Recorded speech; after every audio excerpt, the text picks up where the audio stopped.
पुढे इकडे ओम गणपते नमः ओम गणपते नमः।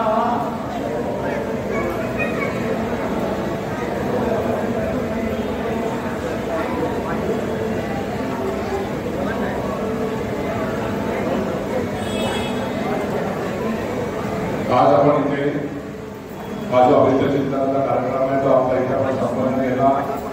आपल्या हस्ते या हवनामध्ये आपण आहुती दिली आणि आपलं पुढील आयुष्य जे आहे ते गणेशाच्या साक्षीने आपण साधारण त्याचे आशीर्वाद घेतलेले आहेत। आपला ग्रामदैवत आहे आणि हे सब आयुष्य आपलं आहे ते भरभराटीचं आरोग्यदायी दीर्घायू बाबा ही ईश्वरचरणी आपण आता तिथे प्रार्थना केलेली आहे। या निमित्ताने मला सांगितल्याप्रमाणे आजपासून तुम्ही मंदिराच्या बरोबर जोडले गेलेले आहात, तर पुढच्या काळामध्ये आवर्जून सर्व उपक्रमांमध्ये तुम्ही सहभागी व्हा अशी विनंती परत एकदा विश्वस्त मंडळाच्या वतीने करतो।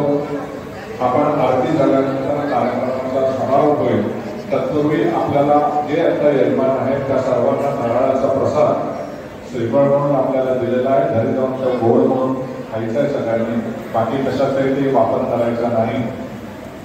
सगळं झाल्यानंतर आपण दर्शन घ्यायचे आणि माझ्या डाव्या बाजूला तीर्थप्रसाद ठेवलेला आहे, त्या तीर्थप्रसादाचा लाभ घ्यायचा। त्याचबरोबर मगाशी सांगितल्याप्रमाणे मेडिकल सेंटरचं व्हिजिटिंग कार्ड देखील माहितीसाठी आपल्याकडे दिलेलं आहे, तर ज्यांना कोणाला कधी लागलं भविष्यात आपल्याकडे माहिती असावी तर कृपया त्याचा तुम्ही आवर्जून सांभाळून ठेवा आणि जेव्हा केव्हा कोणाला जरूर वाटली तर तुम्ही द्या।